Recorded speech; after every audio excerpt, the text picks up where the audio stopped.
Assalamu alaikum warahmatullahi wabarakatuh. Nini ufanye unapokuwa unapata ndoto zinazobashiria bishara njema katika maisha yako?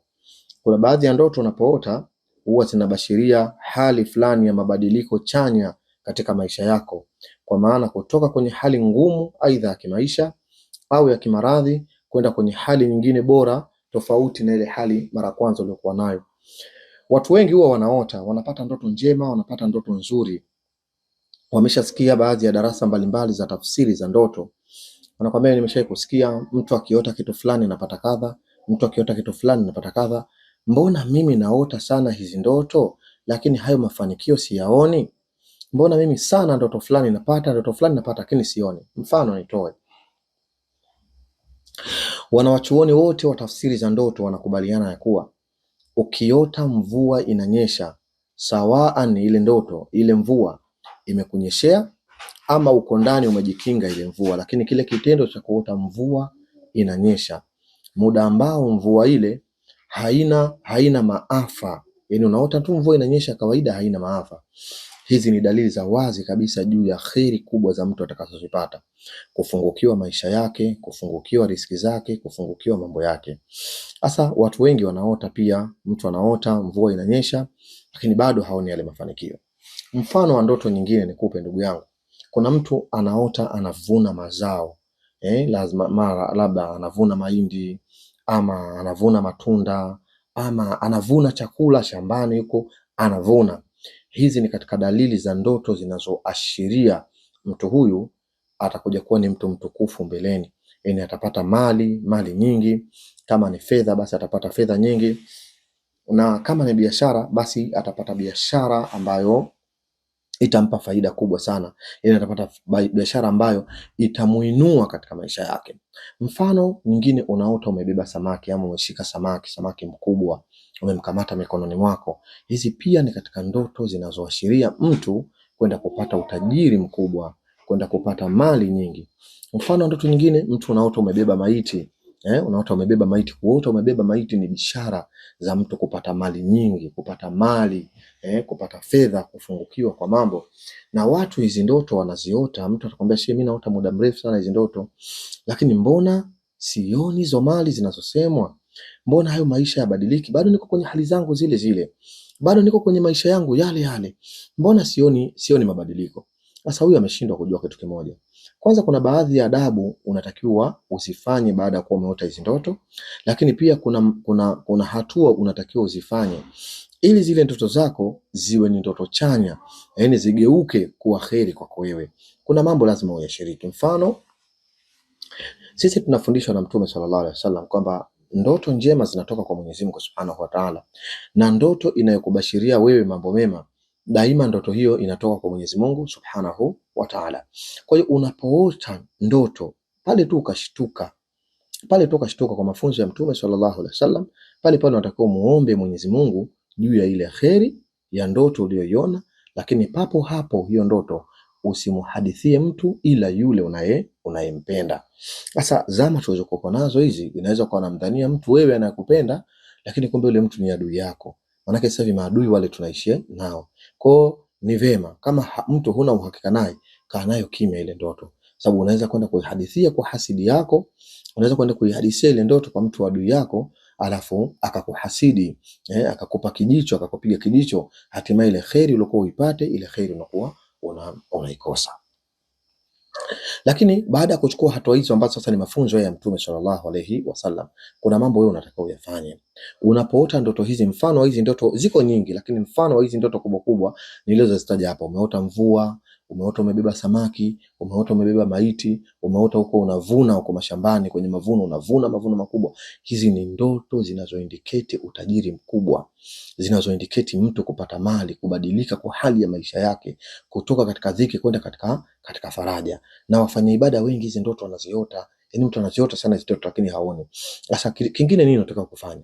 Ni kuzidisha sana. Sasa yani ndoto inafunguliwa kwa istighfar, kwa kumuomba Mwenyezi Mungu msamaha. Ushahidi wa hilo katika surat Nuh, Allah anasema faqultu astaghfiru rabbakum innahu kana ghafara. Nuh aliambia watu wake, muombeeni Mungu msamaha, mtamkuta Mungu ni mwenye kuwasamehe. Sasa Mungu akikusamehe nini unapata? Yursilis samaa alaikum midrara, utapata mvua zenye neema. Wayumdidikum bi amwali, mtajaziwa mapesa, mali nyingi mtapewa. Waja'al lakum jannatin waja'al lakum anhara, mtapewa mabustani, mtapewa mashamba, mtapewa mito, mtapewa vile vitu vya thamani. Kwa hiyo ndoto inapokuja kukuletea biashara hii sasa, umeiota ndoto mfano kama inakuja kukuletea bishara juu ya utukufu wako siku za mbele, unachotakiwa wewe pale kumdhibiti shetani ili asikupege kijicho na kwa kuhasidi ndoto ile isije kufanya kazi, isije kukuletea matumaini. Unaidhibiti ile ndoto kwa kuleta istighfar, kuomba sana msamaha sana, yeye unatubia sana kwa Mwenyezi Mungu Subhanahu wa Ta'ala. Lakini katika kule kutubia kwako pia unakuwa unamuomba Mwenyezi Mungu Subhanahu wa Ta'ala ile khairi akuletee, yani ile khairi ifanyaje, aikuletee. Sasa ukiwa unafanya ama una desturi ya kuyafanya haya, lazima tu utaona mabadiliko kwa idhini ya Allah Subhanahu wa Ta'ala. Yani kama una kawaida unapata hizi ndoto ndizo zitaja hapa, na zingine pengine unazipata wewe hujui, kwa sababu siwezi kuzitaja zote, lakini ukazidisha istighfar sana sana sana, utafungukiwa. Lakini funguo nyingine ni salatu ala nabi, lakini hii istighfar, salatu ala nabi unazileta makhsus kwa hiyo khairi ambayo Mungu amekuonesha, kwa sababu mje wakati mwingine riziki yake inazuiliwa kwa dhambi inayomsibu tu. Innal abda la yuhramu min arrizqi li dhanbin yusibu, yani mja riziki yake wakati inazuiliwa kwa dhambi inayomsibu. Sasa inawezekana ndoto zile zinakuja kuletea bishara, wewe mbona ni tajiri, kwa unapata shida, wewe ni mtu wa kupata mali, wewe sio mtu wa kutembea kwa mguu, wewe sio mtu wa kupanga mpaka leo, wewe unatakiwa uinuke, wewe mbona ni mtu wa kupiga hatua, wewe utaki kuwa hapo. Lakini kodi ya kuzifungua sasa hizo ndoto ni nini? Kodi ya kuzifungua hizo ndoto ni nini ndugu yangu? Kodi ya kuzifungua istighfar. Lete sana istighfar, muombe sana Mungu msamaha. Ukimwomba Mwenyezi Mungu, ndoto hii niliyoipata, kama kuna makosa Mungu nimewahi kukutendea hapa kati yanazuia khairi hii sije kwangu, Allah nisamehe, nimekoma mimi kiumbe wako dhaifu, nisamehe Mola wangu, innaka anta ghafurur rahim, wewe Mwenyezi Mungu ni msamehevu, mpole msamehevu, naomba Mwenyezi Mungu nisamehe. Au tumia hata ile Allahumma innaka afuwun tuhibbul afwa fa'fu anni, Allahumma innaka afuwun tuhibbul afwa fa'fu anni. Sasa kodi ya kwanza hiyo unaita istighfar. Kodi ya pili unamsalia Mtume sallallahu alayhi wa alihi wa ashabihi wasallama. Lakini kodi ya tatu pia kuzifungua, kwa sababu kutokana na zama tulizokuwa nazo vijicho vimekuwa ni vingi, hasadi zimekuwa ni nyingi, na si kila mtu anaweza kusoma, mwingine anakuwa hawezi kusoma. Zipo njia pia za kufungua mwili kwa kukata minyororo ya maagano ya kichawi na laana za kichawi, laana za ukoo, magiza yale ya mwili.